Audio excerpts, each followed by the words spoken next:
Hi, I am Artem Chibatko and this is Bulk Mutations with DSE GraphFrames.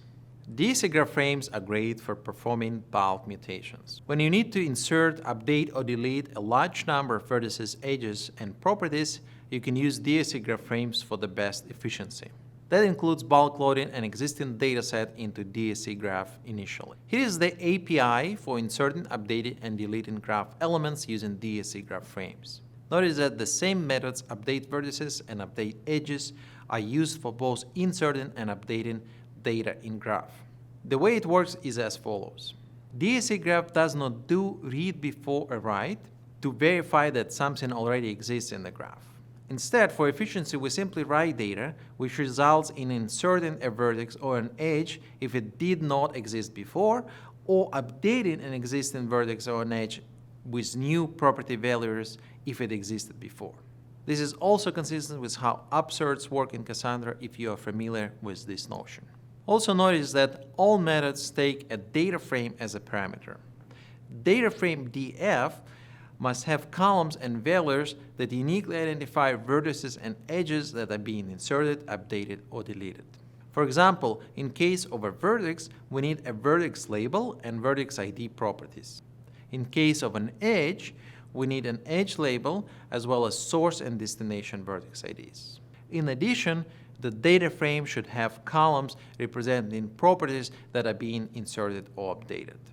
Also, when inserting or updating vertices, an optional set of vertex labels can be specified for better efficiency. When deleting vertex or edge properties, to be deleted property names needs to be passed to delete vertex properties and delete edge properties. That may be a lot of information for now, so let's look at some examples and see those methods in action. First, we need a data source or some existing data set that can be inserted into DSE Graph. Anything that is accessible via Spark will work. That includes files in local and distributed file systems, NoSQL databases, relational databases, data streams, and so on. For the sake of our examples, it makes sense to choose a Cassandra database as a data source. This is the Cassandra database schema we can use. We have 3 tables: users, movies, and ratings by user. Take a look at the columns in those tables. You should be able to recognize that the tables users and movies have data that belongs to vertices in our kilovideo domain, and table ratings by user has information about rated edges, such as users rated movies with particular ratings. Here is how some sample data in those tables may look like. We insert one user, U1234, who is a 32-year-old female, and we also insert 2 movies, M1111, Moana, and M2222, Beauty and the Beast. Our user left the ratings of 9 and 8 to those movies respectively. You can of course assume that there are many more rows in each table. We can assume that we have an empty killer video graph created in DSE Graph, and this is its schema. We first define property keys such as user ID, age, gender, movie ID, title, year, duration, country, production, and rating. We then define 2 vertex labels and 1 edge label. By now, you are likely familiar with these definitions and the syntax. Finally, interesting things start happening here. We initialize a DSE graph frame for the killer video graph whose schema you have just seen. We retrieve data from Cassandra table users into a data frame using a Spark SQL query. We then call update vertices to insert each row in the data frame as a user vertex with user ID, age, and gender properties into the killer video graph in DSE Graph. The optional sequence user parameter is used to make data insertion faster. We display the contents of the data frame just for the reference.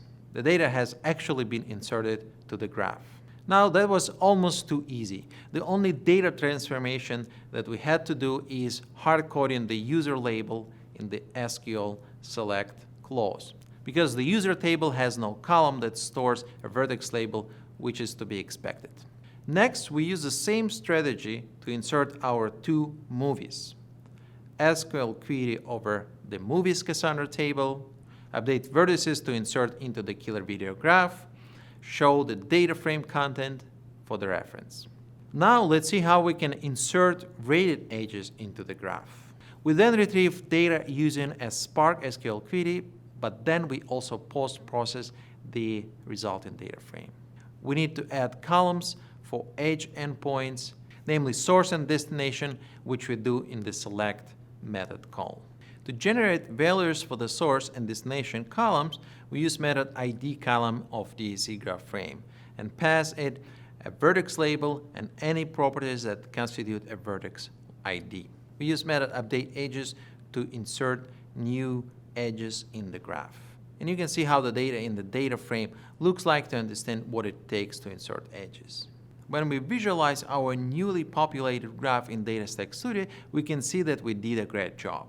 The user vertex, 2 movie vertices, and 2 rated edges are all present. And their properties are there as well. So now we have a graph with existing vertices, edges, and properties, and it is a good time to do some updates. Let's change the user age from 32 to 23. We still use the update vertices method, but we do create a data frame manually using the create data frame method of the Spark session object. We pass an RDD with a single row with values U1, 2, 3, 4, and 23, and also specify the data frame schema with fields user ID and age. In addition, we add another column for label with value user. You can see the resulting data frame in the output. Notice that we do not have a column for user gender because we do not need to update it. Let's also change the movie rating from 8 to 5 for one of the movies. This time, instead of creating a data frame with the edge information manually, we can retrieve it from the graph itself. We access edges through the DSE GraphFrame and filter them to have specific source and destination vertex IDs. Then we select data frame columns that we need to identify an edge and add the rating column with a new value of 5 that we are updating. The update edges method does the rest of the work for us. We are done with insertions and updates. What about deletions? Here is how we can delete all rated edges with rating 5 and all movie vertices with title Beauty and the Beast. That should leave us with 1 user vertex, 1 movie vertex, and the edge between them as shown in this illustration. Finally, our last example shows how to delete vertex and edge properties using methods delete vertex properties and delete edge properties. We delete country and duration properties of the Moana movie and the rating property of all rated edges. Looks very straightforward to me. In this exercise, you will bulk load data from CSV files into the killer video graph. This is a pretty common scenario. Let's do it.